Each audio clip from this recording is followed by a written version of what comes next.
everyone, and welcome to Sportycast Wrestling. This is episode 6 of the Squared Circle podcast, and it is the WrestleMania 41 preview. We're basically going to be going through night 1 and night 2 of WrestleMania and giving our thoughts on kind of the build that it's been for some of these matches, or for all of the matches actually.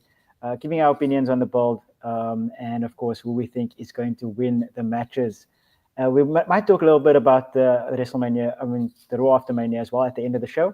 But get your comments in, get your predictions in the chat, get some questions, whatever questions you guys have, and we'll be sure to get to them as soon as we can. And yeah, first order of business is, of course, we have a new friend on the show today, and that's Callum. Callum, how are you doing? You well?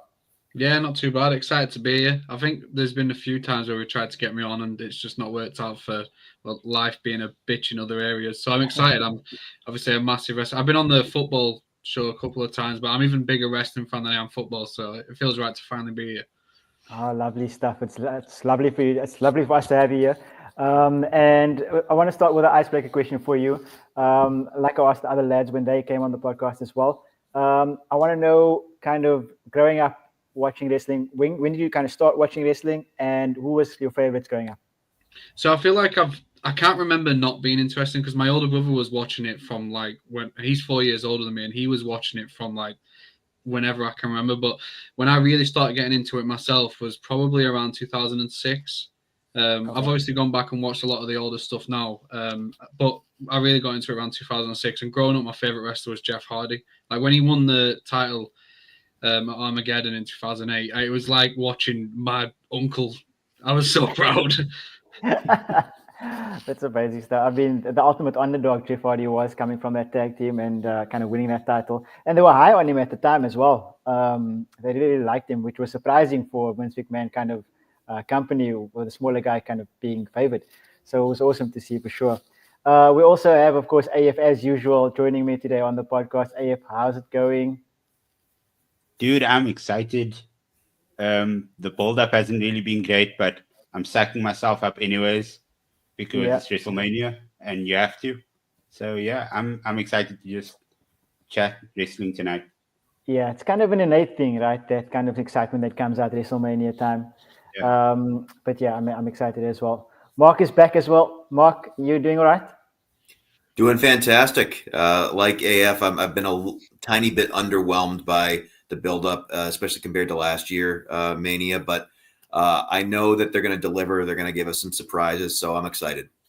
Yeah, 100%. I feel like that's kind of what we're hoping for, I guess, those surprises that we're hoping for, just to kind of spice it up a little bit. And of course, we have CJ, who is back on the podcast. Thanks so much for joining us, CJ. How are you doing this evening, or this afternoon, I guess? Well, ready to lock in and watch a bajillion hours of wrestling this weekend. I'm so excited. I should have actually gone with the one Jey Uso and the American Nightmare Cody Rhodes to introduce them properly, because they're ripping so nicely there with the merch. But we're going to go through. We have a long show, of course. There's 2 nights to go through. We're going to start with night 1, of course, and I think this is opening night 1. It's going to be for the World Heavyweight Championship. AF, I'll come to you first. How do you feel like the build has been for this match? Have you enjoyed it? And who is going to win this match between the two?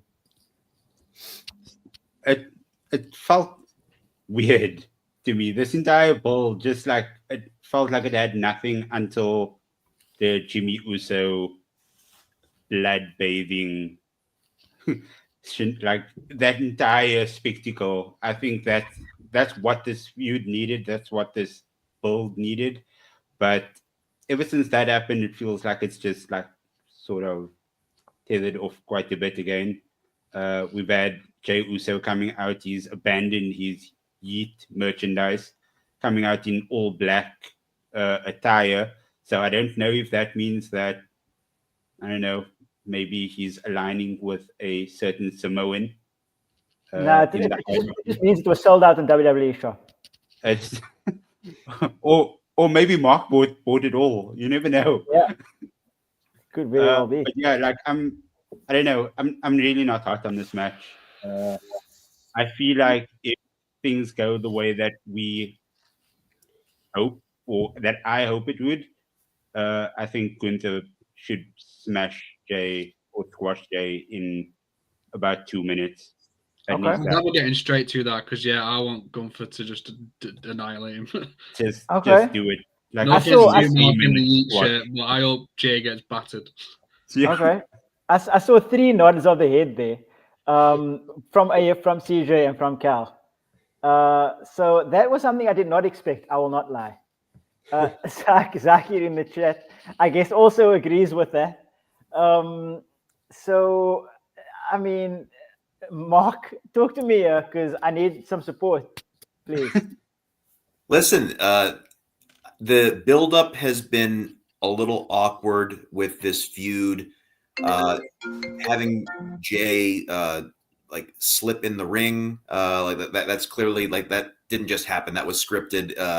Having him, handcuffed to the ropes, not being able to help Jimmy, like the mental torture of Jay, and then him kind of breaking through last week and saying like, all right, I've something snapped in me. It's as a Jey Uso stan, it's been a little bit difficult to be like, yes, this is going really well. That being said, I do think this is aligned here for him to finally kind of, emerge victorious. Obviously, he's never beaten Gunther before. On paper, Gunther should run away with this match. I think that it's, especially with Jay only having like a very short time previously with the IC title. I think that they're trying to finally, give him his moment in the sun. How long it will last, I don't know, but I think that he is going to emerge victorious in this match, and I do think that Jimmy will give him some help. Whereas Gunther doesn't have any allies left. He isolated himself, so Jimmy could help make the difference there. Okay, fair enough. So we got one Gunther and one Jay. Sorry, CJ, you were nodding your head when AF was talking. Tell me why is that? Why do you feel like Jay should be squashed? Kind of. Why do you think it should be quick? So I'm going to tell a bit of a story. So I tutor elementary school kids during the week to help them read. And one of them, we talked WWE. He went up to me this week and he's like, did you see that guy get murdered? And I was like, who? And he's like, Jimmy, the twin. And I was like, yeah, I did. And I just think that's exactly what should happen to Jay. And I think you should just turn Gunther into this monster heel that's like impossible to topple. And I think you do Bron and Gunther. I think that's a lot of fun. But realistically, Jey Uso's winning this match. It's opening the show. That tells me Jey Uso's going to win. They're going to kick off WrestleMania with Yeet Mania. It's going to be really awesome for some people. It's been difficult, right? Because, I mean, it's hard to deny. I guess the Indian wrestling community has kind of mostly been not against it, but they've soured on this a little bit. But everybody in like on the live crowd, they've been still yeeting the lives away. Like it's still, like I said, selling out in the WWE shop and selling all the merchandise, and the support you can see in the live crowd is still there for him. So it's really been difficult to kind of say that he's not going to, because they've backed him since the Rumble. He was the kind of the surprise winner of the Rumble. So it's really difficult to see how they won't be going for him. Cal, what is your reasoning behind the squash that you would like to see happen? I just think Gunther is someone we watched in NXT UK, and then as the IC champion, he just works as this dominant like champion who just destroys everyone. And we haven't really seen that since he got the world title, and he's not been given the chance to have any really good runs, like any good feuds, should I say? Sorry, like. I feel like whoever wins the Rumble and the WrestleMania World Title match should always feel like a dream match, whereas this is one that we saw like 2 months ago on Saturday Night Main Event. Like it just doesn't feel like big time. But I do think Jay will win. Don't get me wrong, I think he will. But I really wish Gunther would. I just think he deserves longer with the title, and he deserves the chance to work with people like CM Punk and stuff like that. Like because he hasn't been treated like a proper champion yet. I also think having Triple H speak publicly and say that Jey Uso isn't the greatest wrestler in terms of in-the-ring stuff just does not help the case whatsoever. I'm not going to talk about the rest of WWE's nightmare PR this week, but that comment alone so is bad. So It's bad. been It's so probably the bad. all-time worst week I can remember. But that comment alone, it's like you're trying to sell people on the WrestleMania World Title match, and you're out there saying that this guy isn't that good. It's a weird situation, but I still think he will win. But Okay. I think a Gunther's lot like, of I mean, it. if I knew these guys were wearing wrestling shirts, I'd have come in a Gunther shirt. I actually have a Gunther shirt. That's how big a Gunther fan I am. So that's why I want him to win, but I don't think he will. I think a lot of the issue with this match revolves around WrestleMania being so late this year. I think it's like 3 or 4 weeks later than it normally is. And so you have a lot more time to build. So I think people got soured on it really early when it was kind of the same thing, like 4 weeks in a row. And I think that hasn't helped Jay's cause at all. But I do think if Jay wins, I really do want him to have a short reign. Like, I don't want him to have that title still come SummerSlam. Yeah, I'm with you on that. I think it will be short as well. If not Gunther getting it back, I think it will go maybe Breaker, like somebody said earlier. But I think it will definitely be short. It's unfortunate because they've now built him, like you just said now, CJ. It's been difficult with such a long kind of to keep a story exciting for so long. It's been very very difficult. And if I remember the Rumble, like I was excited. I didn't expect it. I'm not much of a Jay fan, but I thought it was a great booking decision to have him win the Rumble because, I mean, it seemed so out of left field, but still so fitting at the end of the day. Just the unfortunate fact that he fought Gunther like 3 weeks before that as well, kind of made it a bit of a shocking decision. And yeah, like we said, soured the build slightly. But I also think that it's going to be a Jay, just because of they're kicking off the show with it. And hey, if I'm going to come back to you quickly, I didn't get the prediction from you. No, are Jay you saying- wins. Oh, Jay okay. wins. That's why I said if it pans out the way that I would hope it to win, that Yeah. then Gunther would win. But yeah, there's no way that Jay doesn't win this one, and I still think that there's going to be some sort of shenanigans involving The Rock somehow in this match. In this match, okay, that's interesting. Yeah. Okay. I also am with you guys. I think Gunther is unbelievable. He is like that IC title run was amazing, and he definitely deserves to work with the top guys, 100%. So I even think it you will see happen. what he did with Akira Tozawa recently in that really short match. It's just like let him run, like let him loose like that. Like I feel like they're just really missing the boat with what he can do. Yeah, I think it's just storyline wise, it doesn't match up for this kind of this time around. But I think that these next reign will be hopefully similar to the IC title reign, where he's booked in good stories after good stories, and he's booked as the monster that he actually is, because we've seen what he can do. Even like you said, in NXT UK, he was amazing. Like, he's really, really a good technician and a storyteller in the ring as well as on the mic. So I'm pretty sure in the future is very, very bright for him with all the stories that he can make. Because I mean, he hasn't really had stories with a lot of the top guys yet. This lane hasn't been much. So there's a lot to come for sure. And I'm sure that they'll make him champion again sometime soon, before the end of the year.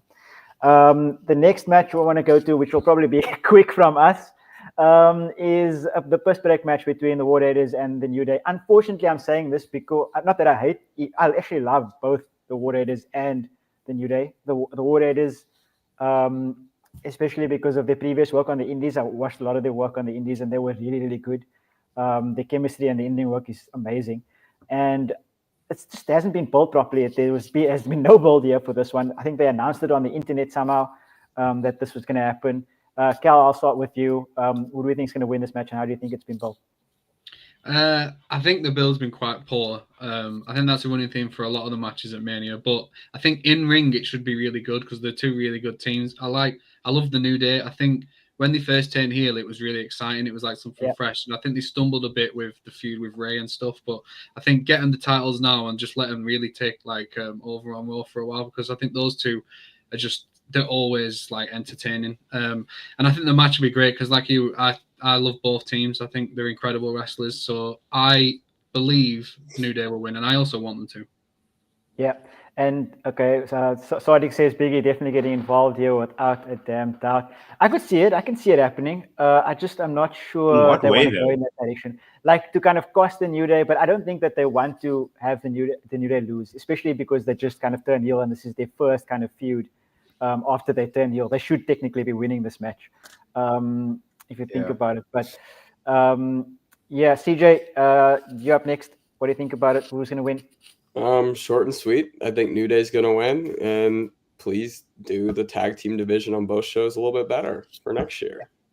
I love that. I love that call out. I mean, on both the women's side and the men's side, the tag team division has been severely an afterthought in this since last year, WrestleMania especially. And it's kind of sad to see because they have so many amazing tag teams on the roster, on both sides, on Raw and SmackDown. They have amazing tag teams and they just don't use them.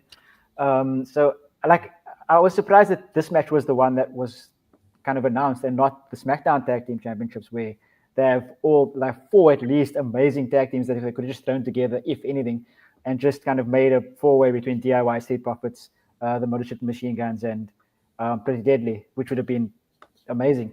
But I think that's happening on SmackDown tonight, if I'm not mistaken. It's Motor City versus the Street Profits tonight. Yeah. Fair enough. Mark, coming to you next. Yeah, I'm glad that you guys brought up the Street Profits not being involved on this card, either night 1 or night 2, because that's the only tag team that they've actually had a decent progression for recently. And so them not being involved, I'm like, what are we doing here? You actually have a pretty good story here with them fully leaning into a heel turn, and then they're not involved. So that really bugged me. But as for this match, I do think that the New Day is going to win because, again, we're steering into their heel era as well, which again, it started off like that was a great initial turn. And then, especially with everyone booing them, I was actually at one of the matches. I was at one of the Raws in Boston where Kofi's mom shows up and just leaves. That was hilarious. But then, it just kind of went stale. And now I'm hoping that they can just really build them up into real villains, not just, whining all the time. And so I do think they're going to win. I actually would not be surprised to see E show up and maybe fail to screw them over. Maybe that's how they get him back involved. Like he tries to screw them over but doesn't succeed. I think if he comes back, he'll turn heel too. I think that's the only way I see him getting involved is if he joins and turns heel. Oh, that would be interesting. I mean, I miss him a lot. I'm not going to lie.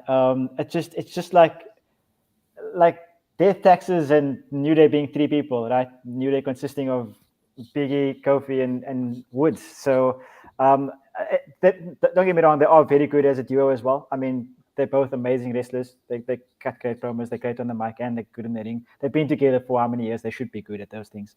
But it's just something about Biggie missing there that just gets my heart a little, which is, I mean, the reason why the heel turn was so amazing, right? At the end of the day, because he was the one that they turned on. But AF, coming to you, quick and easy. Yeah. I'm just gonna agree with everybody again, and it's not going to be anybody else other than the New Day. I don't see Big E. There hasn't been anything, not even from the dirt sheets or anything like that he's been cleared to wrestle. Might be something that they've been keeping a secret quite well. But yeah, I think they are going to win it in typical heel New Day fashion, whatever that might be. But if we're speaking about, you spoke about Street Profits earlier not being on the card. If we're speaking about talent or entertainers not being on the WrestleMania card, we have to speak about Chelsea Green and the travesty that she is not mentioned on either night for any match.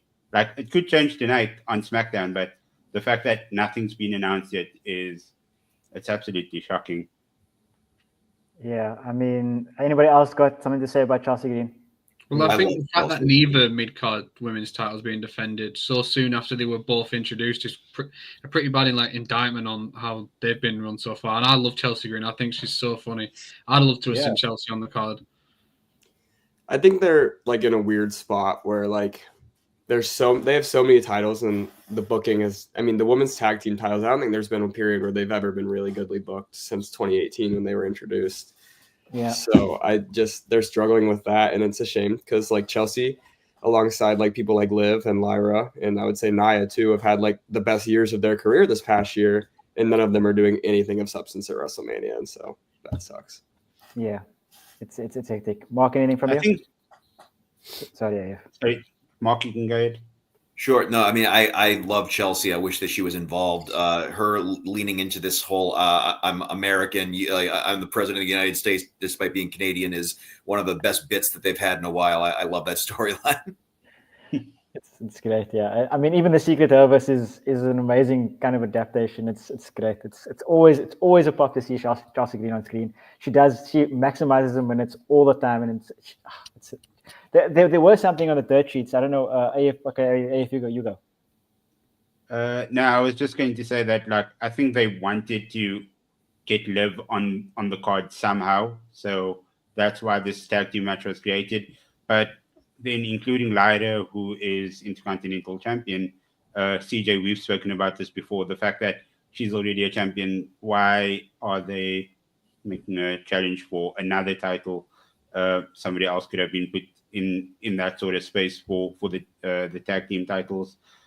I don't know. That, like, the booking's been weird when it's come to a couple of these matches. I'd also love to know what on earth's happened to Roxanne Perez, because she's in the doghouse for some reason. I think she's getting ready to feud with Tiffy after Mania. She's been missing. What happened to the feud with Bayley? I don't understand. That just disappeared. The IC title feud was right there. You do Bayley, Roxanne, and Lyra. Gets all three women of something of substance.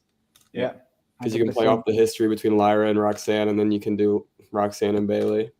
And that would have been perfect. I mean, it just doesn't make sense. And I'm with you guys. I mean, I hate the fact that a mid-card title is put in at random tag team to go after a tag team title. That doesn't make any sense to me. I thought the whole point of WrestleMania being 2 nights was so you can feature all the titles on the card, which, like, with some kind of blood feuds in between. And I guess just before, on that note, I'm going for the New Day as well. On that note of, like, featuring the titles and blood feuds for WrestleMania, which is supposed to be a blow-off, the next match we have to talk about is Rey Mysterio versus Grande Americano. So, CJ, are we excited for this match whatsoever? A little bit. I'd say I'm not, like, dying to see it, but I think it'll be fun. Rey Mysterio is so good, even now. He's 50. He still does stuff. His match with Julius on Monday was crazy. But this is here to reveal the mask, and it's going to be Chad Gable. And then are you sure? Are you sure? Are you sure? Yeah. Okay, just check. There's been all of these, like, sort of screenshots about the tattoos being on the same place and, like, just different body parts, and then, like, I'm like, guys, you don't need to be detectives to know that it's the same person. What? But he has a mask on, AF. You don't know. You don't know who's beneath the mask. You can't know. It doesn't make sense. But who are you going to go for in the match, CJ? Rey Mysterio. Okay. And are we getting the reveal? We're getting the reveal in this match? Yeah. Okay. So I think it's Hulk Hogan. That would be funny.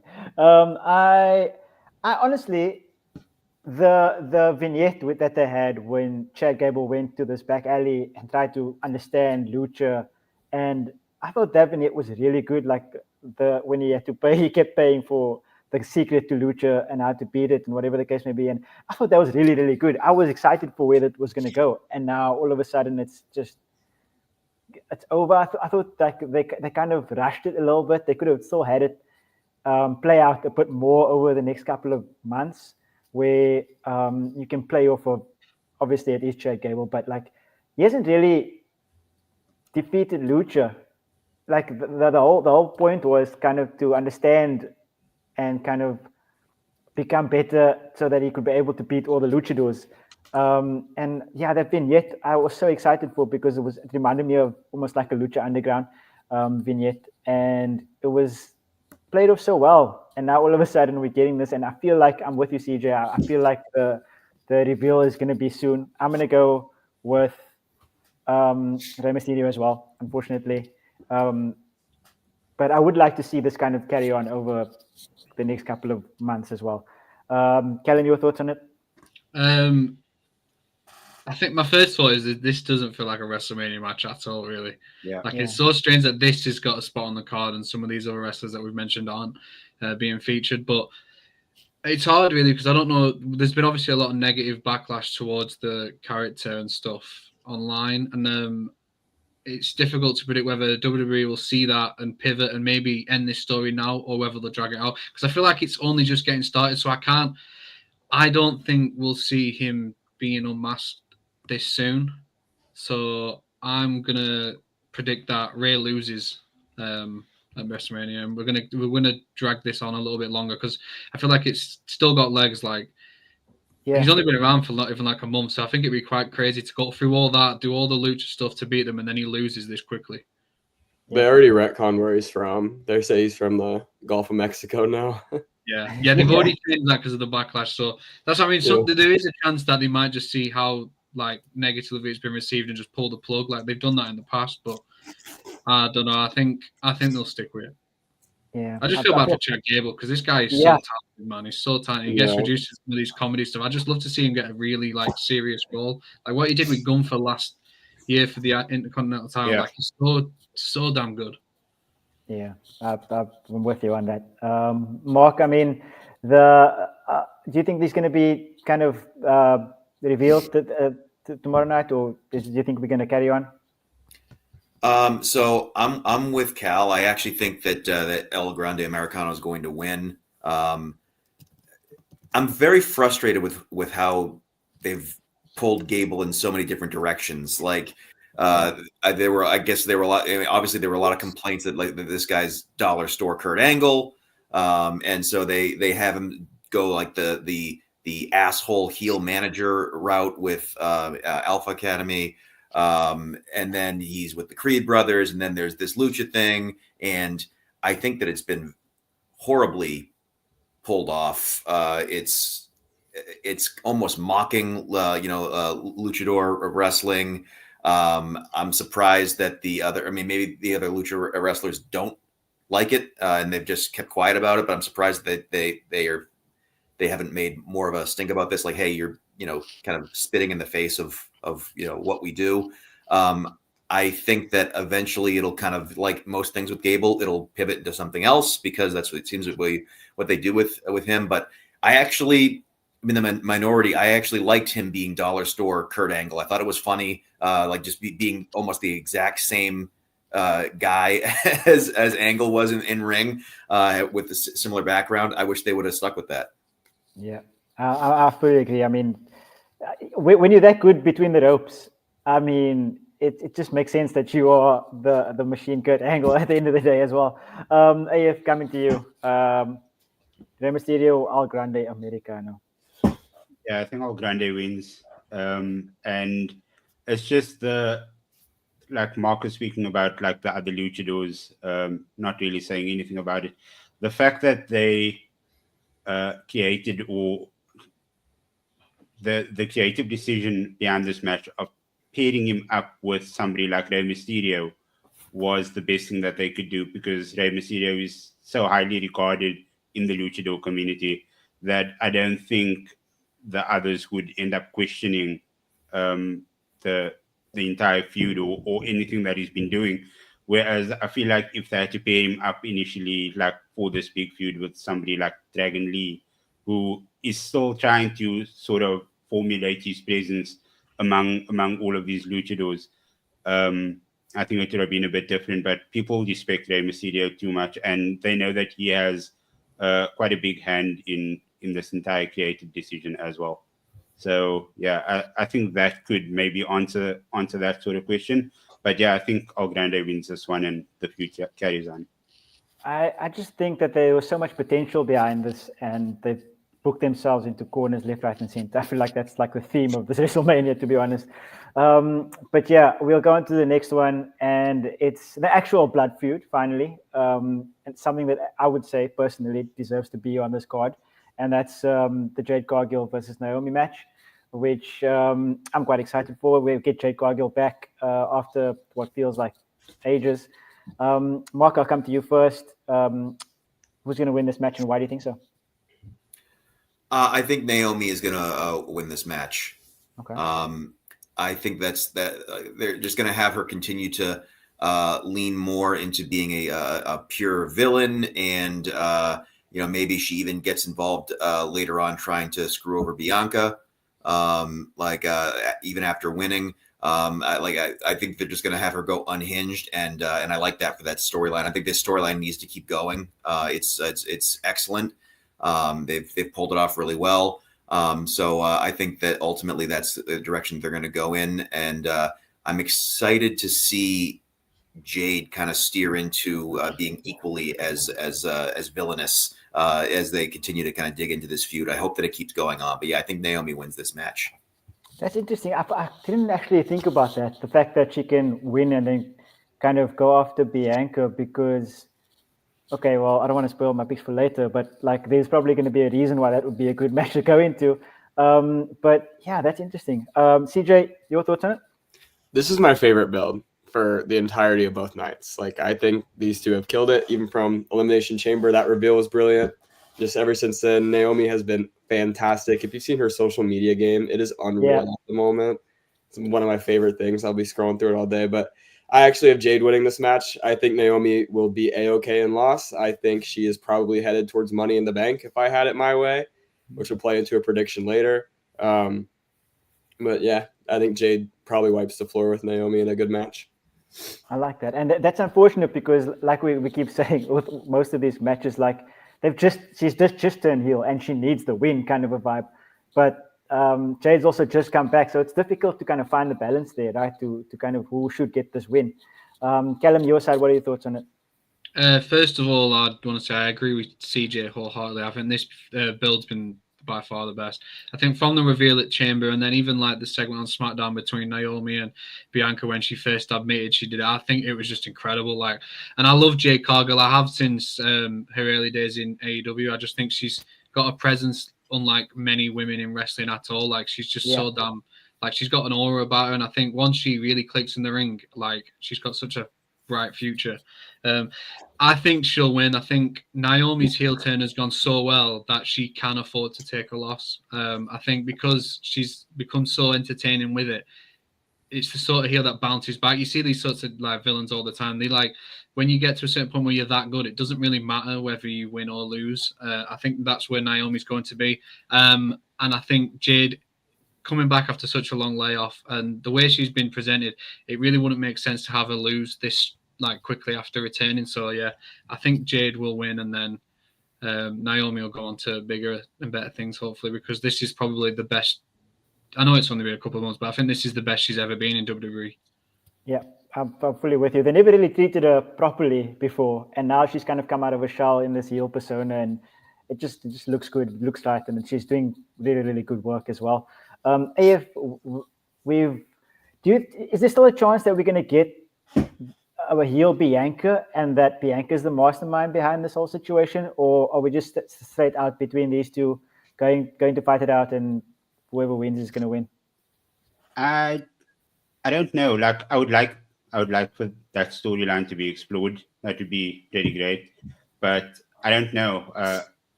At the moment, I think they're trying to keep this as contained as possible between the two of them. And yeah, I agree with Carl and CJ. I think Jade wins this one. But I think that there might be some sort of overflow into the title, whoever wins the title match. Yeah. I think that there's going to be some sort of connectivity. But yeah, the build up for this has been crazy, insane. I loved it. The social media stuff is so funny, and the fact that Jey Uso went into Naomi's comments as well and like told her to just chill, that was so funny. So yeah, I think this build up has been so good. Yeah, I'm with you on that. I have left myself for lost because I cannot decide who is going to win this match. Because I don't know. Because Mark has kind of thrown me off because that's a really kind of good point that I haven't thought about. And it really could go either way. I could even see how Bianca coming out and trying to kind of do something, not to anyone specifically, but like costing Jade the match, and then it coming out afterwards that it's been on purpose and she's the mastermind, that type of thing. But I think Jade, I'm with you guys. I think Jade has to win it because she's just come back, and like we've said, Naomi, I think she's going to be at a place where she can lose. And I didn't even factor in Money in the Bank, which is a great no. I think that's going to be amazing. So yeah, I'm gonna go Jade as well for that one. Do you think that like Jade was in the 6-woman tag team last WrestleMania? Last Mania. Mm-hmm. Yeah. So I mean, this is the first one that she can have an individual performance. So yeah, I don't think that they make her lose in her first singles match at Mania. Fair enough. And it's that order that also Cal was talking about. Yeah. Like it's just there, and you don't want to that kind of. It's the kind of Gunther thing as well. You don't really want them to lose many matches. Someone else also Bron Breakker as well. You don't really want them to lose because they have this order about them that's a star power kind of a thing. So I also think quickly that Jade Cargill's not in a position now where she can wrestle long matches. So if she is to lose, it would be quick, which would look even worse for her if Naomi made it quick.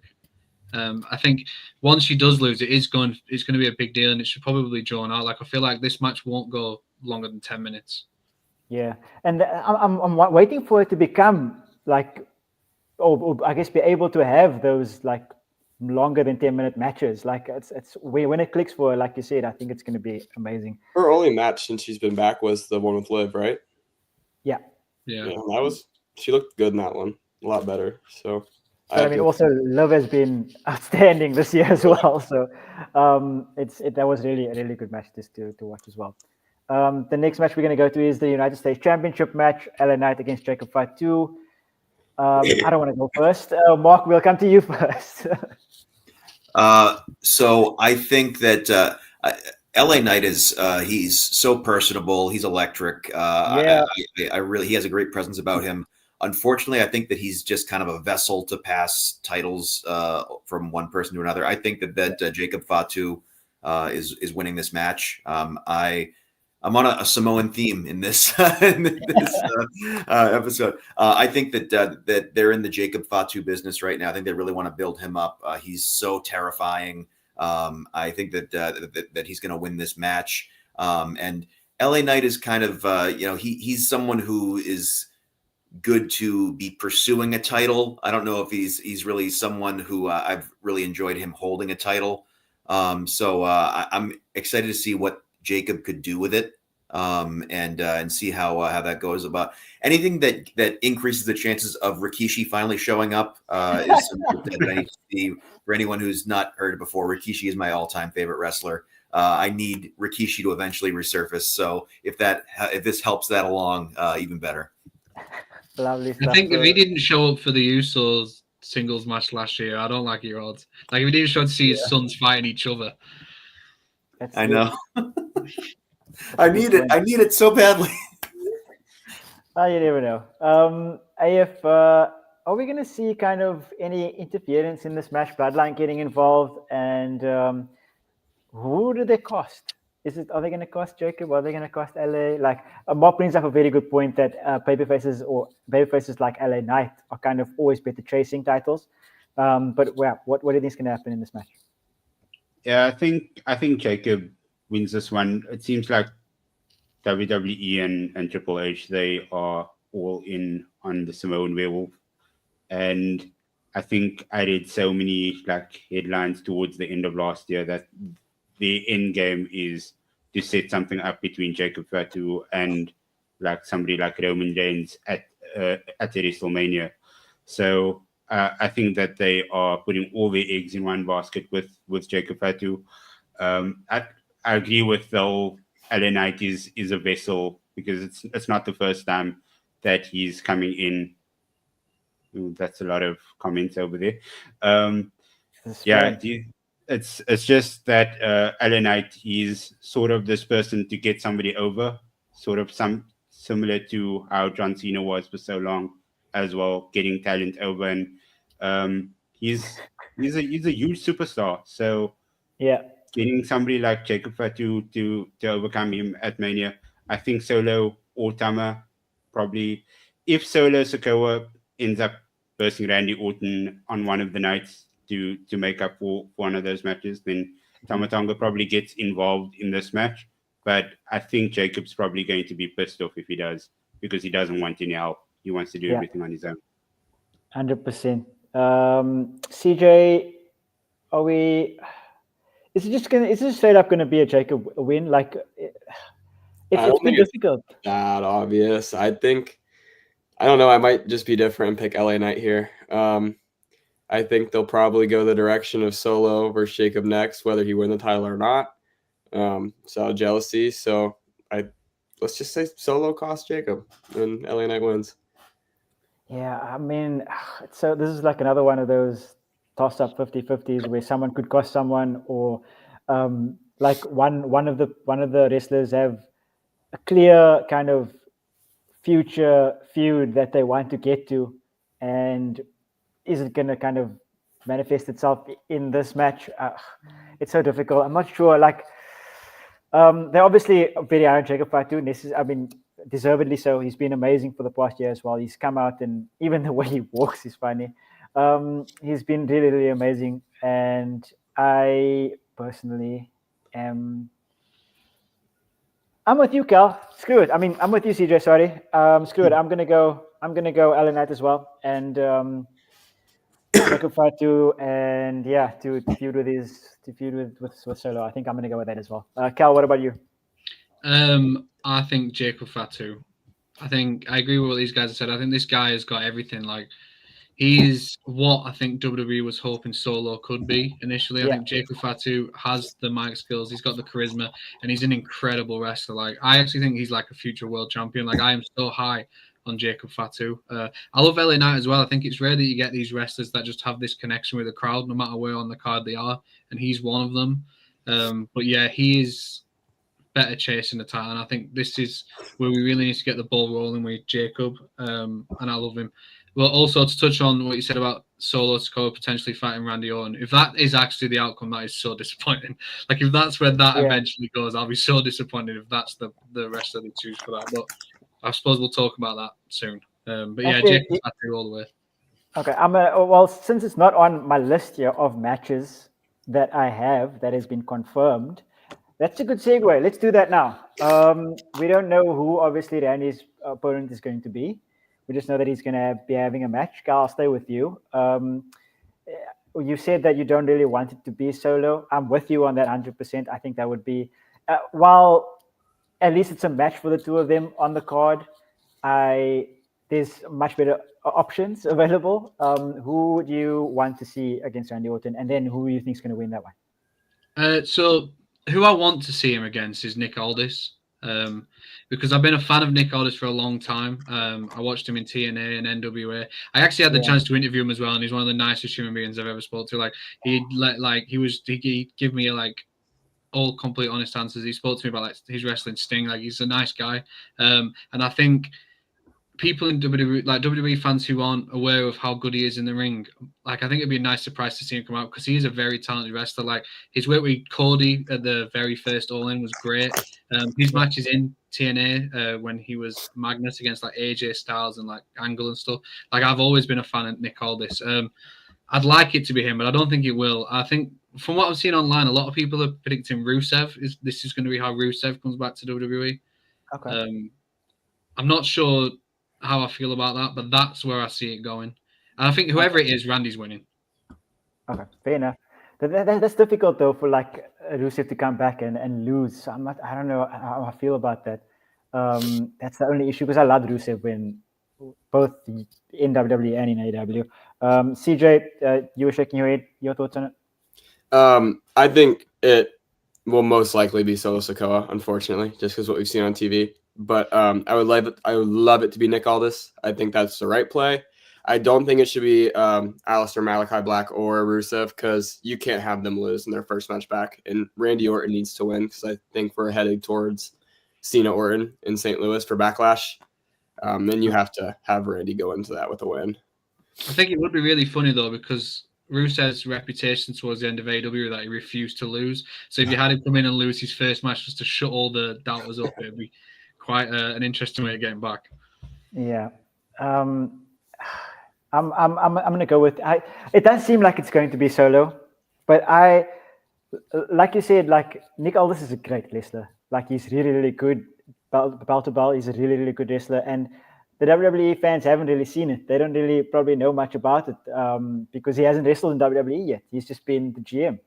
So I would love that to see that happen. They have a great match between the two of them. Randy has to win, obviously. So yeah, that's going to be me. Mark, what about you? I'm still holding on to hope with Aldis. We should. I've thrown water on it, but that's specifically why I think that they have the misdirect in there with Solo. They've planted seeds with Solo. So even if it doesn't end up happening, that's what I'm gonna try and manifest that he's gonna get involved. That whatever match he's trying to plan falls through, and he just Thanos style. Fine, I'll do it myself. And he gets involved and he fights Randy. I think that it would be so great. I used to love. I mean, granted, now what we know about Vince, he's a piece of garbage. But when I was younger, I used to love Vince getting involved in matches. Like I love someone who's usually wearing a suit getting involved in a match. That was so exciting to me. And so all this getting into the ring would be incredible. And I'm holding on to hope for it. Yeah, I would love to see it as well. What do we think? Are we going to manifest it, or is it just going to be solo? It's probably going to be solo, but how certain are we that Kevin Owens is actually legitimately injured? Oh, come on! He's hurt. That's what I want to know. He's hurt. It'd be a hell of a swerve if he wasn't. Yeah, true. So the only thing that convinced me that this isn't like a storyline or anything like that or work is the fact that Solo came out, and I feel like that they did that to sort of plant the seed. But yeah, like all this sort of being great because they laid like the groundwork for that with the 2 RKOs as well. But yeah, maybe they just want to ensure that Solo gets some screen time as well. But yeah, Randy wins this no matter what. Yeah, Randy's definitely winning. We're all hoping for Aldis though, so we're going to put that out. I'm going to take Mark's advice. I'm going to manifest it, and I'm going to say Nick Aldis is going to come out, and he's going to do it because that'll be an amazing kind of WrestleMania moment. The second last match on the card for night 1. I can't believe we're only here now, but you know what? This has been great chat. So second last match of night 1, and it's the car crash match, everybody's favorite match that is going to happen for the Women's Championship, and it is Charlotte Flair against Tiffany Stratton. AF, I'll stay with you. Throw it away. What do you mean throw it away? This has been the best poll out of all of them. This poll has been so cringe. I think that's the best way to put it. I have not been enjoying this build-up at all.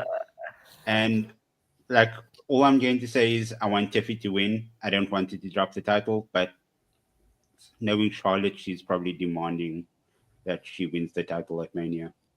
Imran is in the chat, and he's I think he's the same as all of. Well, I'll not speak for you guys. I'll speak for me. He's Tiffy time all the way. So you going with Tiffy time officially? Tiffy is who I want to win, but I think Charlotte ends up winning. Okay. Callum, your thoughts?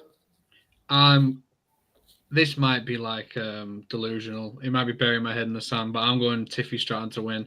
I can't even accept there's a reality where Charlotte wins. I can't do it anymore. But that's what she does. I know, but I can't. I think Tiffy finally getting the title, like she needs a bit like more of a chance. And I think the way this feud's been built, it's really been like, unless it's the most idiotic booking of all time, which I mean it might be, but like the way they've really like shit on her.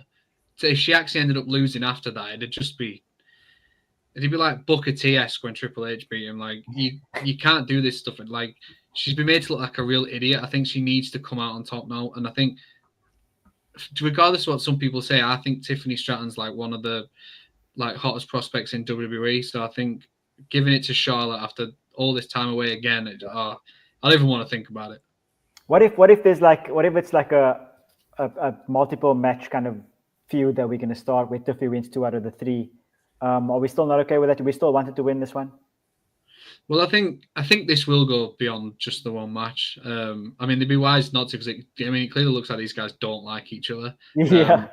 But I think, I just think I can't deal with Charlotte winning again. I've had enough. It's been so weird. Like the bold, it's been so weird. Like Shoaib says that John Cena, the women division. I'm with you on that. That's exactly what she is. And I mean, it's been so weird. And why would they bring her back as a face? I think that was the first issue, that they tried to bring her back as a good guy, where we know that everybody is going to boo her. She's the ultimate, and she's good at being a heel. She's a great heel. And they brought her back as a face. And then in that car crash promo that I was kind of alluding to earlier on, that was just, and it looked like the crowd kind of got to her, which is surprising because she's supposed to be kind of a senior. She's supposed to be someone that kind of, she's supposed to be able to navigate the crowd. She's been there for a while. She's supposed to be the veteran there, and she let the crowd get to her, and she went off script, and she got cooked at the end of the day. CJ, your thoughts on the match? How has the build been, and do we think that Charlotte's going to win, lol? So I actually I really respect Charlotte. I think she's one of the best women's performers on the planet. This match could easily be the best match we see all weekend. Like, these two are going to kill it. I have full confidence in that. The build has been bad. It has not been good. I actually really enjoyed their car crash promo because it was so fun to watch, the chaos. It was hard to look away. Yeah. But I think when you talk about multiple matches, and they, especially with the women, those have gone either way. I think of Charlotte beating Rhea back in Pandemic WrestleMania, and that really hurt Rhea. It halted her momentum. But then I also look at Becky beating Bianca at SummerSlam a couple years back, and then they did the multiple match thing, and it actually really, really helped Bianca. So I think if Charlotte wins, I'm not immediately going to hit the panic button. I think there could be something good there. They just have to do a better job than they're doing now. But I think Tiffany probably wins with the way this build has gone. Okay. So we've got two Charlottes, Cal. That was a Charlotte from you as well. No, that was a Tiffany, because I refused to even accept it. So we've got two Tiffany's and a I can't Charlotte. let myself believe that. I won't watch. Mark, what are your thoughts on it? It's Tiffy time. I genuinely think that this is just them using a very established and accomplished women's champion in Charlotte to put over Tiffy. Even more so than she already has been. I think that they realize that she's very good for business. She's very good in the ring, in my opinion. She can get a little bit better, but I think she's super athletic.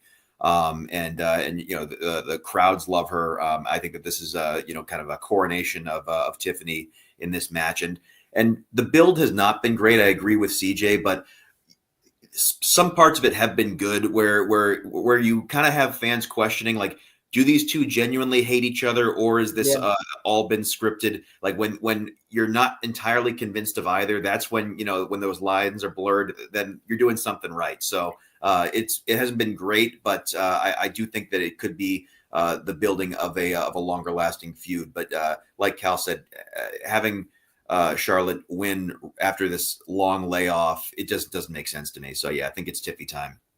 Okay. I am going to go with CJ, as much as it hurts me to do it. I think Charlotte's going to win just because of the fact that CJ said Tiffy's winning. Yes, Tiffy. Yeah. I'm getting confused now. I'll go with you. Whoever said Charlotte's winning, I'm going with Charlotte because fine, AF, I'll be your friend today. I just think that it's going to be more than one. And for that to happen, that's of course, like we've been saying, if they are actually okay with working each other. Because if they aren't okay with working each other, I see Tiffany winning and it's going to be a one and done. But if they are okay working each other, and they are definitely going to lay it in, we know that it's going to be stiff. It's going to be elbows to face. It's going to be hectic to watch. But if they're okay with working each other, then I would love to see a 3-match where Tiffany ends up winning in the end, 2 out of 3. Like CJ said, making kind of like they did with Bianca, making Tiffany a bigger star than she already is. But the main event carry on. The only thing that I would think is the fact that Charlotte won the Rumble, and she didn't need to win the Rumble. There were other Yeah. superstars and I agree. performers that were more deserving in that match to win that and go on to face Steffi. So I don't understand why that happened, and that's sort of forcing me to pick Charlotte as the winner. Yeah. Unfortunate. But we all hope for every time, so hopefully it will be. The last match and probably the best built match, probably on both nights of Mania. Obviously because it has the face of the company or whatever they call him. It's Roman Reigns against CM Punk against Seth Rollins. I should note that it's Roman Reigns versus CM Punk with Paul Heyman versus Seth Rollins. Mark, I'll come to you first. How has the build been for you, and who's going to win this match? Despite the fact that we all knew a mile away that this was coming and that it was going to be a triple threat, I've still enjoyed the build despite how predictable it was. Yeah. And the favor manifesting itself in Heyman now being in Punk's corner. I probably should have seen that coming too. I actually didn't. It didn't click with me until it happened. In hindsight, it definitely should have clicked. That would be the favor that he would call in to kind of get into Roman's head. And now with Seth getting involved too, saying like, "Oh, I spared you, Heyman. Now you owe me a favor." It's been very interesting. And obviously the long-standing beef because of the history between Seth and Roman. I'm such a big Seth guy. I love Seth Me so too. much. He's my goat. Yeah, I love Seth. Everything about him, the outfits, the aura. He's got it. I've really enjoyed this build again, despite how much we saw it coming a mile away. And if I have some sort of a bold prediction, it is that I don't know if Heyman is secretly going to team with Seth per se. I don't necessarily see that being the thing, but I think Heyman will inadvertently aid Seth, which then turns Punk against Heyman as well. And they're no longer best friends of however many years. I think Seth is going to win this match. That's gonna. I'm sticking with it. There's reasons why each of these three men will could win this match. You can make a strong case for any of them. If I'm way off, I'm way off. But I think Seth is going to win this match, and Heyman will inadvertently, be a reason why. Okay, CJ. I actually don't think this build has been that good, to be honest. Okay. I don't buy the favor thing. I think it's so stupid. Why are we using a favor in a match that means nothing at the end of the day? Whoever loses this match will be fine. So the belief that maybe we should have used that to get a title match or something different, I think it was kind of wasted. And then Seth saying he has a favor because he didn't stomp Paul Heyman, I think is also bad, because it's like me going up to one of my roommates and holding a gun to their face and saying, now you owe me a favor because I didn't pull the trigger. It's like, that's not how it works. So I haven't loved this feud. I love the three performers. I think Seth has carried a lot of this feud. I think what has been good about it has mostly come from Seth. But I think Punk's winning. I think we're going towards Punk and Roman towards SummerSlam. So I think Punk probably wins. Punk and Roman at SummerSlam, you say? Okay. I'm with you on that in the fact that I also think Punk is winning. I think Punk is winning because I actually think that I think he's going to go after someone at Money in the Bank for a kind of a retro vibe. But yeah, I think that, like you say, all three performers are amazing. It's just that I'm struggling to know who's gonna eat the pin.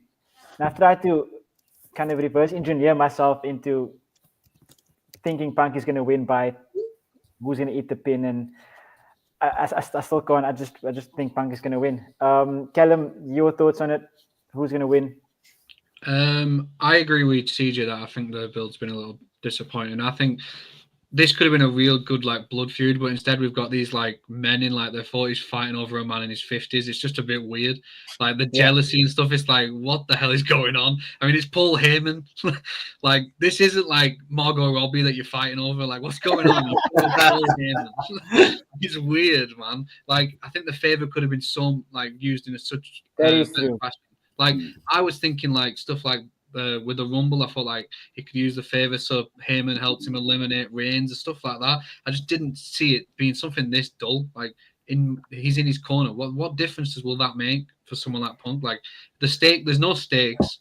Like it was a poor way to use it. But all three wrestlers are obviously very talented and they're all great. I've been a Punk guy for God knows how long now. He's always been one of my favorites. Like all the way back to when he was in the WWE version of ECW.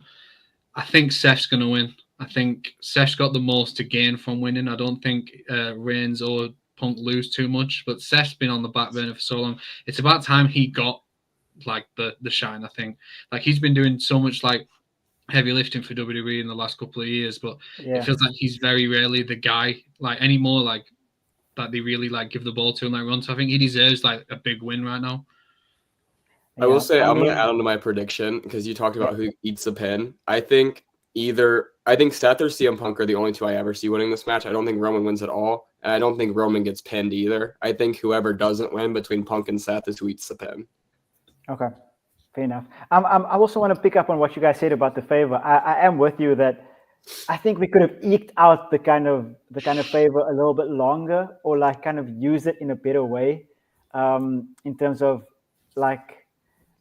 Maybe for a championship opportunity or something like that, like something more, I guess, more important, for lack of a better word, for the favor specifically. AF, you're gonna choose Roman, aren't you? Absolutely not. Okay. So just shout out to my guys from the ODPH podcast, and I'm actually just going to agree with him. Okay. Because I think Seth will be the latest Paul Heyman guy, and I think that's going to be the ending of this match. Somehow it's going to come out that he's finally aligned with Seth Rollins, and that will basically be Seth's journey for the next year and a bit, having Heyman in his corner. I think Punk gets pinned for this one. He came out earlier today to say that he shouldn't have been in the main event. Should have been Rhea, Bianca, and Io. They should have had the main event slot for night one. So he seems like a very selfless type of guy, and we know that he is. So I won't put it past him that if he says, okay, I'll be the one to eat the pin on this one. And it would actually be kind of poetic if Paul Heyman sides with or aligns with Seth Rollins and Rollins ends up pinning CM Punk. I think that would be great. You see, the thing is that any of these things is a possibility. That's like kind of the way it's going to go. Like Heyman could go through if there was more of an inkling that Roman was going to win. Like I think, as much as fighting over a man is, I agree with you guys, is a bit of a odd thing to do. I think that using him to kind of like it's possible that he could go through or leave with any one of the three, and he would help them win. And I guess that's a way to kind of move on to the next match, which is the first match of the night. Or I'm not sure if it's actually going to open because we actually don't know yet. And AJ Styles vs Logan Paul probably open, but we'll go with the women's World Championship match. And speaking about polls that have been hit and miss, some good, some bad. It's Io Sky versus Bianca Belair and Rhea Ripley. CJ, I'll start with you in this one. Bold, good or bad for you? I've enjoyed it. I'd honestly, and out of the Raw stories at the moment, I think this is the one I'm probably most invested in, just because I really do like all three performers. I think they're all really great. This one's really confusing for me. I can rule out Rhea from the start. Rhea's not winning this. I don't think she needs to win this, and also she should be the heel. She's been driving me insane getting cheered when she is being so whiny. Had beef with Rhea since she beat Liv. But I think Bianca should win, and this is me booking. I know the story is so like going towards EO, but I think the streak they have with Bianca is something that should continue. And I think it's silly if they would go the route of, oh, she wasn't pinned. If say EO pins Rhea, that's still a loss. She didn't win. The streak's dead. So I'm very much of the belief she should win, because I also think Naomi should win Money in the Bank. And then I think Jade winning on night 1. You have Bianca win night 2. You build towards Jade, Bianca for the title. You have Naomi cash in. And I think that's a great story. I think that's how I would book it. So I'm picking Bianca. Okay, lovely stuff. Callum? Yeah, I agree that Rhea needs to be nowhere near winning this match. I think the feud, it's done like it's really hurt her as a character for me. It's really like soured me on Rhea, and it is really surprising to hear like the live crowd reactions like really in favor for her, because she has been like such a whiny like loser. Like it's wound me up. Like, and Bianca being the one getting the boos is insane. I want Bianca to win. I think EO will win. I think the way it's been framed, it's almost like a bit like when we had, was it WrestleMania 20? It was Triple H, HBK, and Benoit, and he was like the odd one out, the third wheel, but then he came in and won. Like I feel like it's very much like that. Like EO has been treated like as the afterthought a lot during the build, yeah. So I think she will be the winner. But I want Bianca to win as well. I think she's probably the most talented wrestler on the roster for me. Like she's, I think, one of my favorites right now. And I think if, like the comment said then, I think having Naomi help her and they go heel together, I think that would just be incredible. I think I am waiting for Bianca to be revealed as like the mastermind behind the Jade thing. Like even if you look at like her reaction in the chamber, I still think that's where we're going. And I think it's more effective if she's the champion when we do. Yeah. The story is definitely kind of geared towards EO winning, like you said, right? That's kind of where the story kind of is letting us believe it's going. I'm with you on the whole Rhea situation. I just think that they shoehorned it in there because it was too kind of it's too short of a time for it to find a different feud on Mania, so they kind of shoehorned it in. That's what it feels like anyway, because she's just there and she's whining, like you both said. It's very odd. Especially when she was like the biggest babyface for the past year. It's so weird for me to have seen that these past couple of months. I think that EO. It looks like it's going to be EO, but I'm with you guys. I think Bianca should win. Well, I'm with you, CJ. Anyway, this time CJ didn't say it. I'm with CJ for Bianca to win it. The streak, I like the streak idea. I think they should pull the streak. I think Bianca should never lose at WrestleMania from now on. I think she should never be pinned. And I think that we should carry that on for at least 20 years. Up to you. I think EO is the one that's going to win this one. I agree with Carl. She's been disrespected, and I feel like she needs to like sort of stamp her authority on this match. The Bianca stuff, like I agree with those points as well, because I think for the story that would be the best creative decision.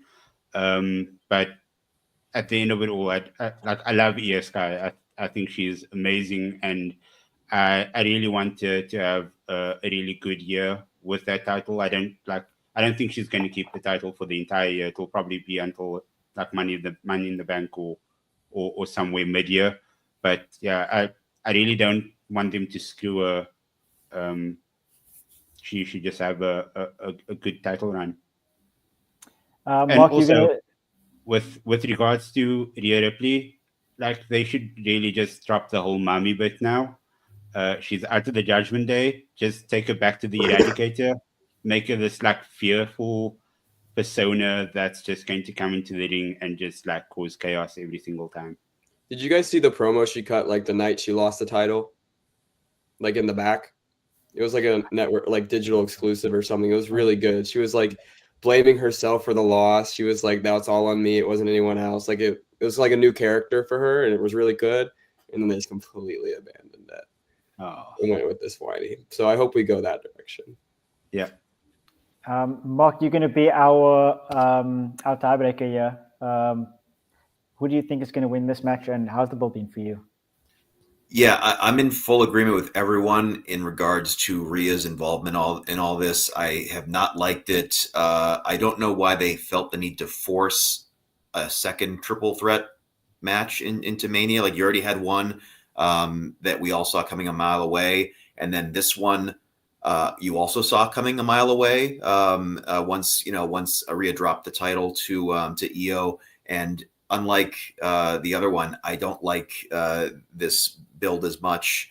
Everyone has said, she's just been whining about losing the title. How Bianca, her mere presence ringside cost me the title. I have not jived with it. The only rationale I can think is, like people have said, like, we're done with her being a face. We want to accelerate her return to heel status, and this is them helping that cause. And I just don't think it's been executed very well.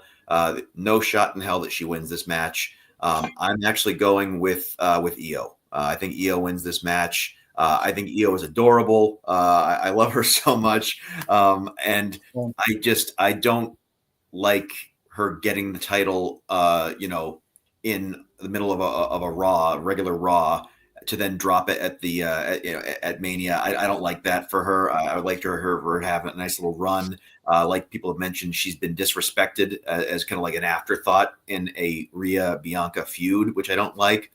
And also, like I mentioned before, I could see Naomi getting involved and screwing Bianca over. And I actually think that would be a cool storyline to continue, how they'll be at each other's throats, causing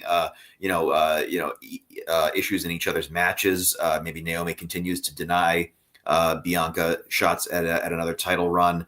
So I think that would be a cool storyline to continue on with. So that's why I think ultimately Io is going to have a nice little run here and win this match.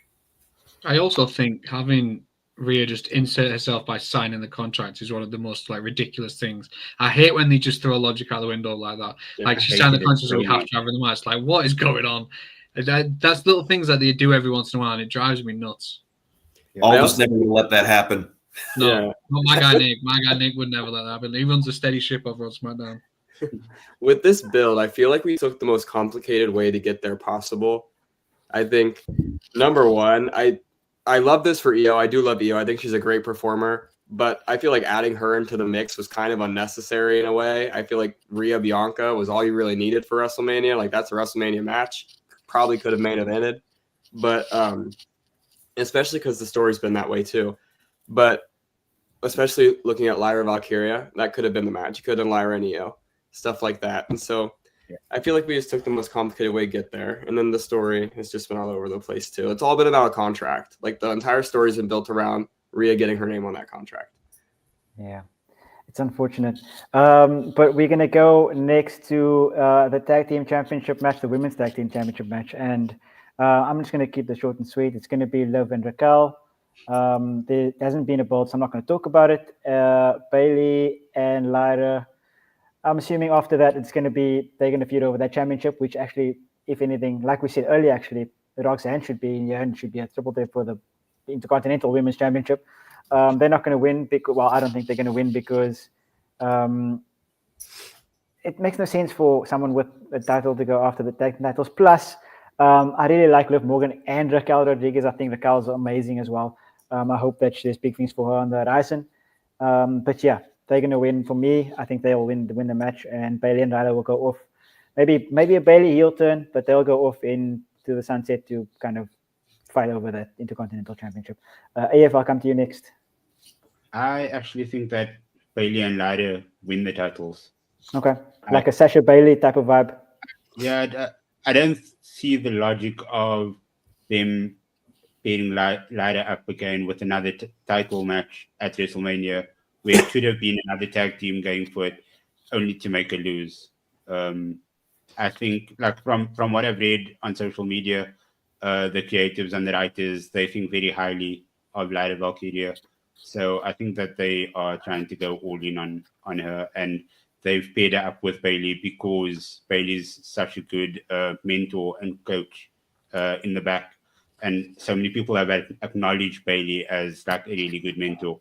So yeah, I think the pairing isn't it's not a surprise, and I think that they are just going all in on Lyra and going to make a Lyra two belts.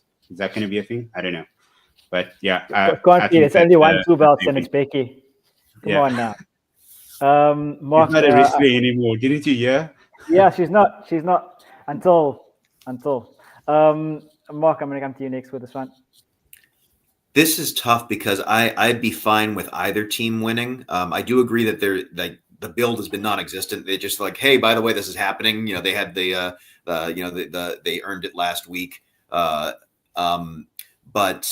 I love Liv Morgan. I love Liv Morgan so much. She's anytime she's involved in any sort of feud, she just makes it so much better. I think she's an incredible performer. And I think that Lyra has had a nice rise here. Like she's done such a good job in a short time, really establishing herself. And so I could see them wanting to really push her and Bayley, having Bayley be a tag champion here for a little bit, and kind of riding that wave. So I go back and forth. I've gone back and forth in my own head since I started talking. Ultimately, I think that it's going to be Liv and Raquel. I think that they're gonna end up winning this match. I literally changed my mind from the part I started talking, but I think that they're going to win this. But I'd be fine with either, honestly. Yeah. Cal, I'll come to you next. Yeah. Straight up, I think Liv and Raquel should win, and I think they will. I think what the women's division, tag team division, and especially is missing is like real tag teams that have chemistry and feel like they're a team. Too many times it's just random individuals that are thrown together for like a month or two, and I feel like that's what Lyra and Bayley is. It's obviously, I feel like it's an ingredient to favour their story, and I feel like maybe one of them will turn on the other after the loss on the weekend. I think, and I'm hoping it's Lyra. I'd like to see her turn on Bayley. I know they've teased Bayley already with like losing her temper and stuff, getting frustrated. But I think throw a spanner in the works, have Lyra be the one to turn, and it gives her character a new, interesting direction, and it opens up like an entire like new set of the roster for her to feud with if she keeps the title. And like Mark touched on, Liv's great. Liv's one of the highlights in WWE for me. And this tag team with Raquel feels like it has legs. Like, they've only just got the titles, and I feel like they'd be foolish to take them off them for a while. Like I said, the division's lacking teams, and they're one of the only ones they've got. And like, there's still plenty of different directions to go with those guys. I think it's way too soon. Yeah, and don't worry, we have Kaden Carter and the other one. They'll come at some point. Sorry, I cut you off. Yeah, that one. Yeah. I was just gonna say that like Raquel as a singles performer never really captivated me. Like I thought that she was always lacking something, but as a tag team performer, I think that's where she performs her best. So yeah, and like her team ups with Liv have always been, it's been organic. I think that's the best way to put it. It's never felt like it's lacked anything. But yeah, I'm not gonna change my pick. CJ, you're last up. This match simply exists to get Liv Morgan a win on the WrestleMania card after the year she has. So I'm picking Liv Morgan, and I actually think they probably drop the titles to whoever wins the Stand and Deliver kickoff show tomorrow. Okay, that's a fair show. Yeah, I like that a lot. I think it should be Cora and Roxanne that win that match, and then they beat Liv and Raquel, and that's their transition to the main roster. I think that would be really good. I like that a lot. I just hope that they have, like we said earlier in the show, I mean, they need to have more direction with these tag team bouts. That's the thing. And I think, Cal, you touched on it now as well. It's that there just aren't any kind of tag teams in the women's division that like have that kind of chemistry and that's able to just throw together two people and they hope for the best. And it's just disappointing. Honestly, it feels like every single time there is one tag team in that division, they're the champions, and every challenger is just two singles wrestlers thrown together. And then when the champions lose, they lose the belts, and then there'll be another tag team come along, and then they win the titles. It's like there's never just two established teams in that division at once. It feels like it's so frustrating. Yeah, I'm with you though. They got rid of, who was that, Isla Dawn and Alba Fire. I love that tag team. And then one of them just got like punted out to WWE.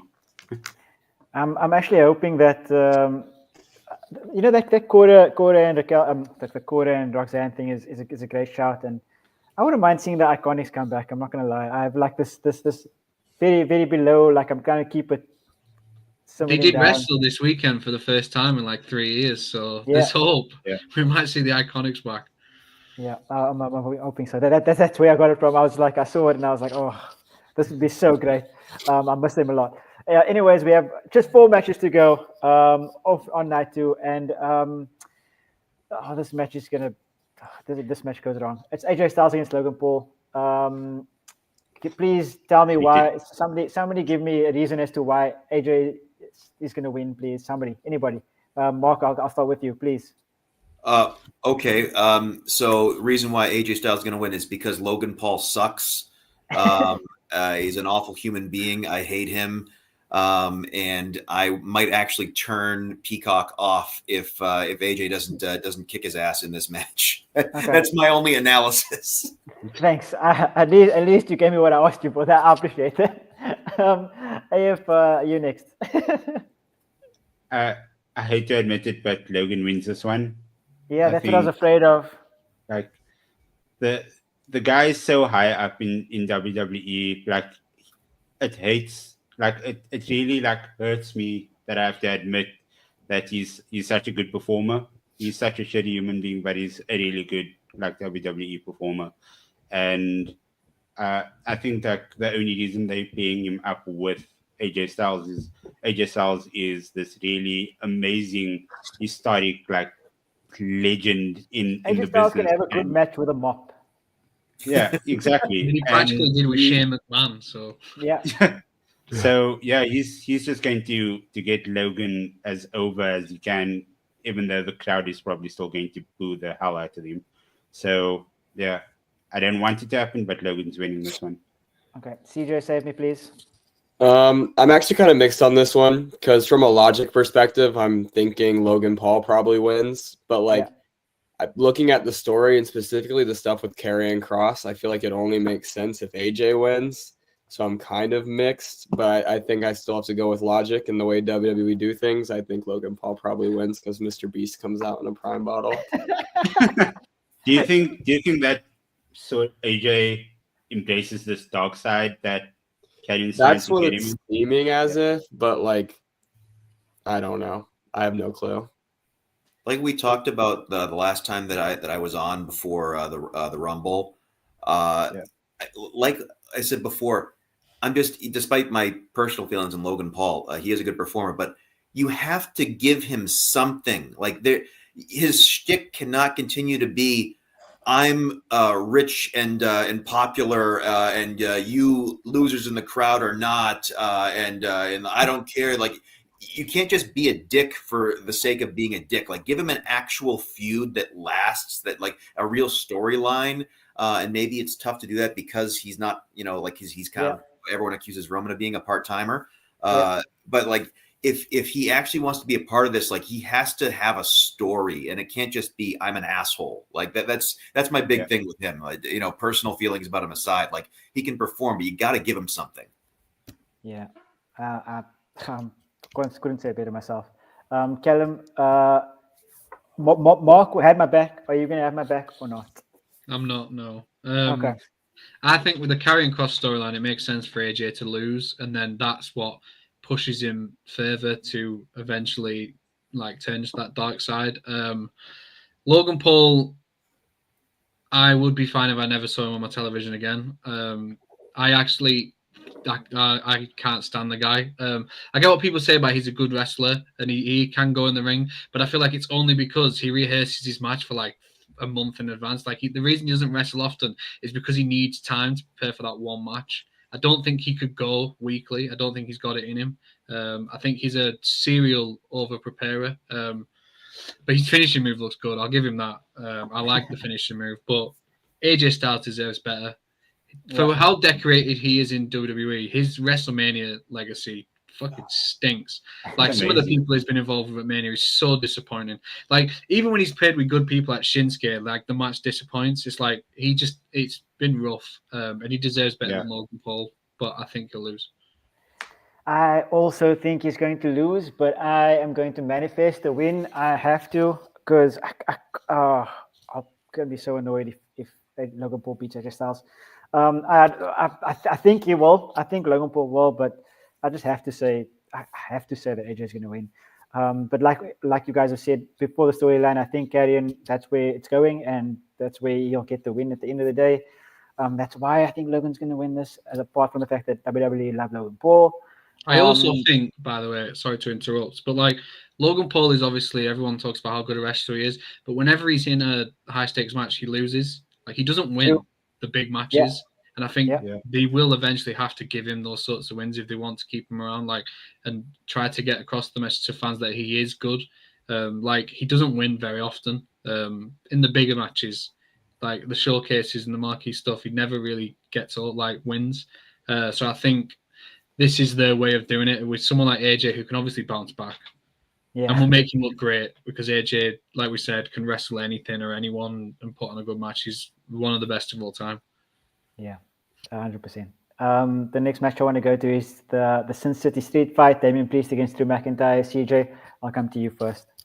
I think this has been one of their better builds again. I know people saying this isn't of substance for Drew McIntyre, but like when you look at the past year, those two have been tied to the hip, like under the radar. So I think it's fine.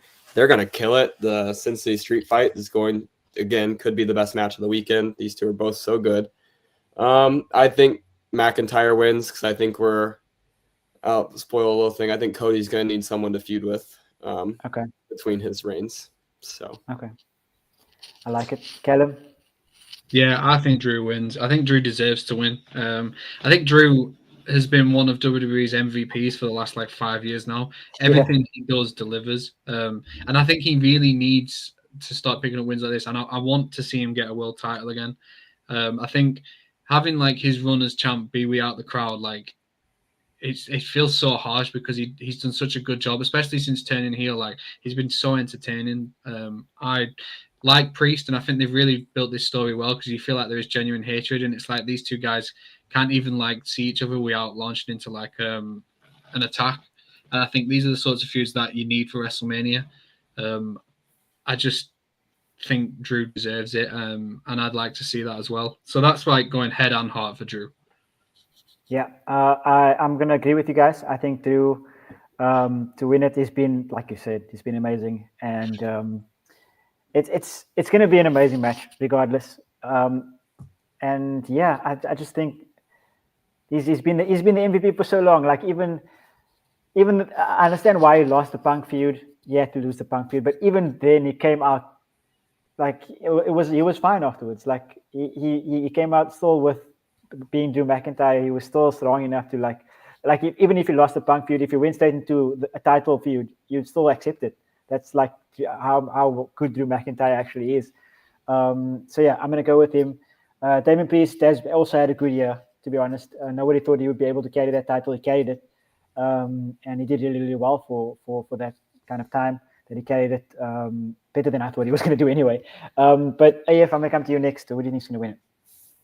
Yeah, it's Drew, definitely. And I'm just going to echo what Charles said. He's been good, so good for WWE over the last few years. Every match he's been in, he's performed to the best of his ability, and his social media game as well. Amazing. The guy is performing in and out of the ring. And I think Triple H is extremely high on him as well. I think that The Rock is high on him as well. So yeah, I think it's a no-brainer for Drew to win this one. And I think that there's some sort of title in his future this year, whether it's Intercontinental, US title. He's gonna be picking up some sort of gold sometime soon. Okay. On a 14-match card, we only all agreed on 1 or 2 matches maximum. I think 1. So Mark, is this going to be the second one that we're all going to agree on? This is the second one we all agree on. Drew, can we just acknowledge how amazing Drew looked with an eye patch? Looks like a legitimate pirate. Drew is one of the best things about this company. He is incredible on social with some of the content he puts out. He'll just randomly just mingle with fans on the street. He dives headfirst into every feud. Like, he feuds with half the company, and everyone. You're like, I believe this feud. He's so good. And him getting his revenge on Priest, for obviously cashing in on him, last year, is going to be great. And I need to see him with a title soon. Like others have said, he's just so magnanimous. He's a home run of a wrestler. So he's good in everything he does. I definitely want to see Drew emerge victorious, and I think he will. Side note: the Jack Perry reference in this feud was maybe the funniest thing I've ever seen on TV. That was good. That was really, really good, to be completely honest with you. That's a good shot. The second last match is the Fatal 4-Way for the WWE Intercontinental Championship, and we're not going to agree here. That's why I made such a big deal, because the last two matches we aren't going to agree on. That's for sure. So I kind of made a big deal of us agreeing there. This match is, of course, Bron Breakker, the champion, against Penta, against Finn Balor, against Dominik Mysterio. AF, I'll come to you first. Dominik Mysterio is winning this match. Okay. We spoke about Alistair or Malachi Black earlier, and I think this is where he makes his return. And he's going to align with the Judgment Day, and I think he's going to be leading the Judgment Day, and he's going to cost Finn Balor in this match. And he's going to ensure that Dominik wins this one. I didn't think about that. At all. Mark, your thoughts on it? So I'm in agreement. It's Dirty Dom's time. I think he's going to win this match. I think they've been kind of planting the seeds here. Finn is going to be out of the Judgment Day after this, I think, in short order. I think Dom's going to end up winning this match. I think it's going to be incredible. I low-key think this might be like one of the 2 or 3 best matches the entire weekend. Now that I've said that, it's probably going to stink. I think it's going to be really good. And Dom has been Dom is so good with how, every single crowd just drowns him out with boos. It's incredible. So seeing that happen once he has a title is going to be even funnier. I really want him to win this, and I think he will win this. Okay. CJ? See, I'm thinking a little bit differently. I think Finn Balor wins this. I don't think Finn Balor is going to be the one to become a good guy. I think they're going to lean towards babyface Dominik Mysterio, which is going to be very interesting. I've seen that online. I've seen it, and I think that's the way they're going. Just because Balor, if you look at the story and the stuff we've gotten, it's been Balor being jealous. Dominik Mysterio has not shown any signs of really trying to out Finn Balor. It's really just been Finn Balor being jealous of Dominik Mysterio and Dominik Mysterio getting involved. So I think what you do is you have Dom about to win, and Finn throws him out of the ring, steals it, wins the title, and then you have Dom win it back. Okay. A babyface Dominik Mysterio. How far we've come. That would be something. I could see it happening as well. Like, people have been saying it as well. So it could be an interesting way to go. Callum? I am going with a Dominik Mysterio win as well. Okay.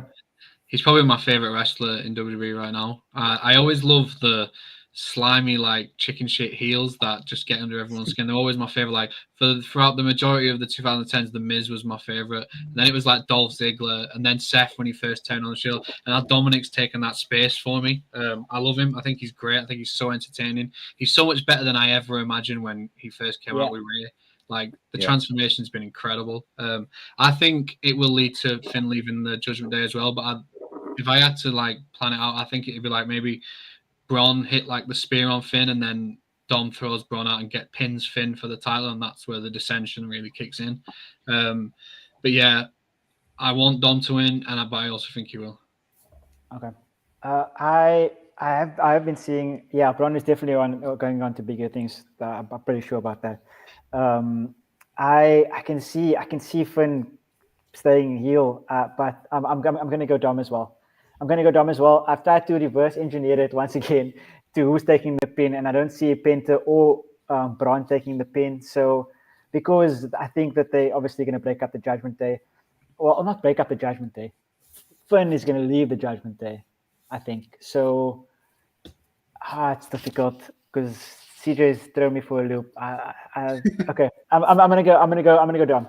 I'm gonna go Dom to win it with the title. Everybody's gonna boo him, and it's either way. It's gonna be great TV at the end of the day. Because that Judgment Day feud for the Intercontinental title is gonna be awesome. Penta, I think, has been great since he's came. I mean, if you've seen him wrestle before, he is absolutely amazing in all types of matches. So I'm excited for his run in WWE. Even when the Lucha Bros get together, that's going to be awesome as well. So very excited for what's to come for Penta. And of course, the main event between Cody Rhodes, John Cena, and heel John Cena, I should just add that, in there for the Undisputed WWE Championship. CJ, because you alluded to it earlier, I'm going to let you go first on this one.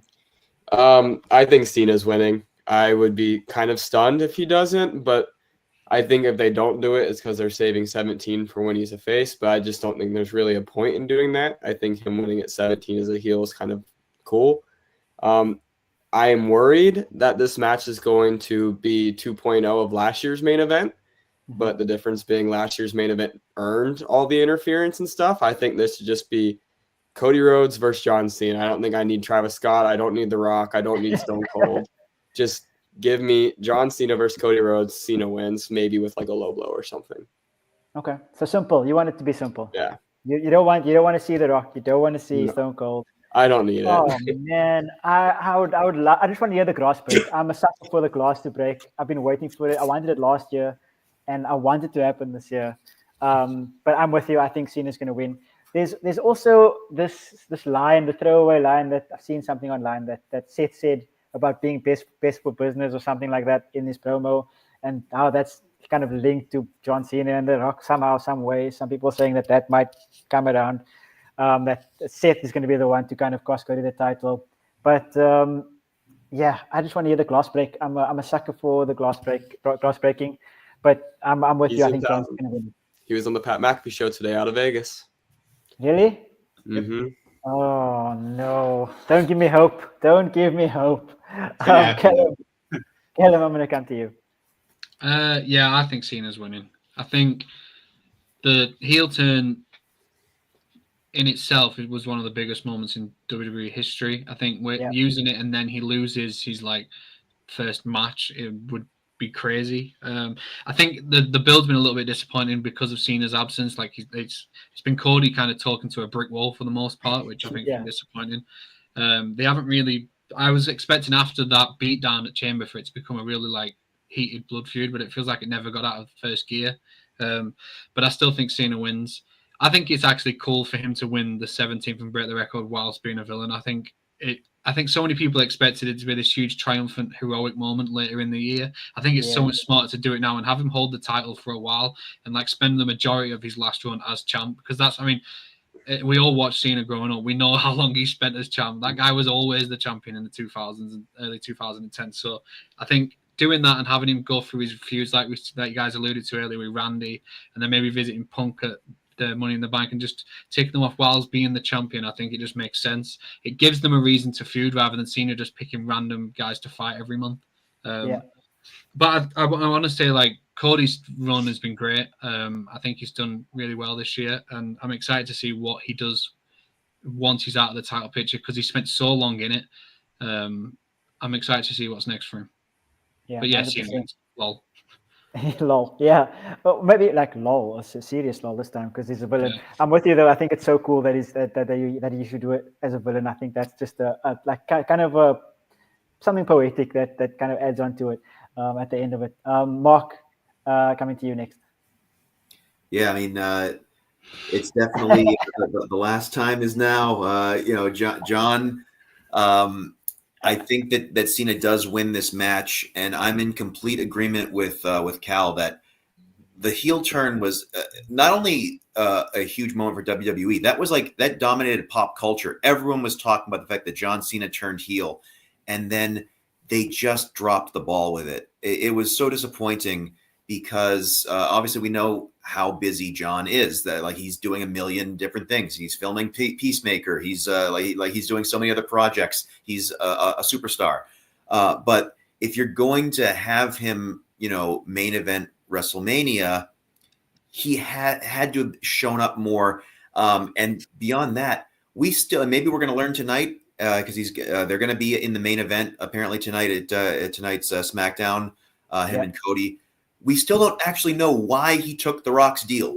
Like, they have never once actually explained that. It's been the rehashed, you crowd, you fans are the worst. You didn't appreciate me, blah, blah, blah, blah. Like, they've beaten that horse to death, but they haven't actually told us, hey, why did you take The Rock up on his offer? No explanation. Maybe we'll finally get it tonight, like I said, but after such an incredible heel turn, to drop the ball the way that they did was very disappointing. That being said, I am in complete agreement that Cena winning that final title as a heel is so much better than him, becoming a face again sometime between now and the end of the year and doing it then. I think that they've planted the seeds as well for heel Cody, and Cody kind of losing his cool and going unhinged. And I think Cody snapping after losing the title after not taking The Rock's deal could be a great story. And him desperately trying to get his title back and burning some bridges and kind of showing some hypocrisy would be a great story. So that's why I think that Cena will win. And it also explained why the whole I'm going to take my ball and go home thing, because he won't be around for a bit, and he'll be around for more PLEs to defend his title. But I think that's the way that they go. Yeah, I'm with you. AF, round us out for our final unanimous decision. Yeah, Cena's winning this one, and he is being announced, I think, for the Raw after Mania, and then every single SmackDown up until the end of June or July, if I'm not mistaken. So, I mean, Cody's the champion of SmackDown. So the fact that Cena's being advertised for every SmackDown just makes me assume that he's going to be the champion moving forward. I think he's advertised up until Clash in Paris, which is in August. So he could be holding the title up until then. You never know. He's advertised for Saturday Night Main Event, for Backlash, for Clash in Paris, all of those things. So, yeah, I think Cena wins, and he's going to go crazy in terms of probably versing Randy. Somebody said earlier, Randy, CM Punk, he's probably going to be ticking all of them off the list. But, yeah, the fact that he hasn't really been that present, they moved the entire tour to Europe to accommodate him because he was shooting over there. So it was basically to accommodate John Cena's schedule, make it easier for him to do it in the shows and stuff. So they actually bent over backwards just to try and accommodate him. But yeah, it definitely missed something. And yeah, somebody said earlier, talking to a call, that's exactly what Cody was doing. And yeah, we need that answer of why he was actually aligning with The Rock in the first place. Yeah, I mean, it's difficult because The Rock is also a busy guy, and he's not even able to, we don't expect him to, but it would be nice to have them both and have them kind of explain that. But yeah, that's the whole WrestleMania, guys. We've done 2 whole nights of predictions, and we've spoken about wrestling for almost 2 hours, which is amazing. Thank you guys so much for kind of coming on and talking with us about our passion. It's really, really amazing to hear. I mean, the different takes and different things about wrestling, and it's really cool because the fact that we can get such different takes on one match, for example, is why I love wrestling so much. It's because it could go this way, it could go this way. We all think differently, and because of the way that the kind of story has presented itself, you think that it's going to go one way, but there's always a possibility that it's going to go the other way. So thank you guys so much for kind of joining us here today. Last thing, anyone want to say something that we haven't covered yet, or anything like that? I just want to quickly ask: has anyone got any really bizarre, really out there, bold take predictions for what's going to happen? Because I'll go first. I think Trump's showing up. I think so too. I think so too. He shows up at UFC. I watched the UFC every week, and all the major UFC shows. He gets his own little entrance and comes out. And I think a lot of the talk this week isn't by accident. I will not be surprised if Trump's front row even gets an entrance. So that's just something I think is going to go down. Walking out with Roman Reigns. Well, did you see Trump got the Ulafala today in the Oval Office? Yeah. These are bold predictions, I must say. But not out of the realm of possibility, though. Like you said, it's something that people have been talking about. Like it's in the news, basically. But yeah, AF, do you have anyone? No, I don't think. I think the only real surprise, or not really surprise, but person showing up is going to be Malachi Black. I think he's going to make his debut sometime during WrestleMania. I'm all in for Stone Cold. Couple runs going to play out CM Punk. That's my bold prediction. Okay, I like it. Mark, do you have one for us? I mean, I mentioned it probably an hour ago, and as unlikely as it is, I'm going to try and manifest Rikishi appearance. You know, Rikishi shows up to congratulate Jay on his title. That would be great. So, Rikishi, if you're listening, and I'm sure you are, one of these days I need you to show up again, my friend. We'd love to see it. We'd love to see it. Thank you guys so much for joining us here today. Where can the people find you on social media? Callum, I'll start with you. Yeah, I'm on Twitter /X, whatever you want to call it, and Instagram at Caltimus. That's about it. I don't really post much at the minute other than how bad my football team is every week, depressing as hell. But other than that, I don't really post too much. But yeah, I'm on those two. It's the same. It's Caltimus. It's C and then my last name, ALTIMAS. Lovely stuff. CJ, what about you? You can find me on pretty much anything, CJ Dart _. Where at the moment it's just a lot of hate towards J.K. Rowling. Fair enough. Mark, what about you? So I'm on Twitter. I'll never call it X. I'm on Twitter at MarkPacelli13. And I'm a mixed bag when it comes to posting. I'm very random. Sometimes I'll just be 10 straight tweets about hockey, which is my biggest passion. Sometimes I'll be talking about wrestling, movies. So, I'm a mixed bag. I'm a lot of fun. So give me a follow. Lovely stuff. AF, do I ever need to ask you? Yeah, no. I'm standard. AF Barker 642, all platforms. Just shout out to all the Agents of Fandom members in the chat. Thanks for showing up, guys. AF Barker 642, all social media platforms, mostly football, some comics over on Blue Sky as well. And then, our Comic Corner show on Agents of Fandom as well. That is live every Thursday. Can I just say real quick, I actually didn't even know that comment section was there. So you kept mentioning comments, and I've all just clicked and seen all these different comments from people. I had no clue that was going on. That's crazy. It's at least you found it before we ended, right? That's I got fun. to see them now. Thank you guys all in the comments that you've been there for the whole for the show. We appreciate you guys. I hope you guys enjoyed WrestleMania weekend. It's gonna be epic. It's always epic at WrestleMania, no matter. Well, actually, I shouldn't say that. But we're gonna manifest it. We're gonna manifest an epic weekend of WrestleMania of wrestling. It's gonna be good inside the ring. I'm hoping at the very least. So have a lovely weekend ahead. Thank you guys for joining me. Thank you everybody in the chat. Follow Sportycast on YouTube, and give us a follow, comment on the videos, and we appreciate you all. We'll be back, I think, on Wednesday with the football podcast, hopefully. I'm not sure if we're live or not. We'll follow the socials for that.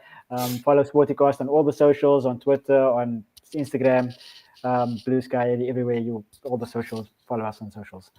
Thank you so much for joining us once again. Have a lovely weekend. Peace. Bye.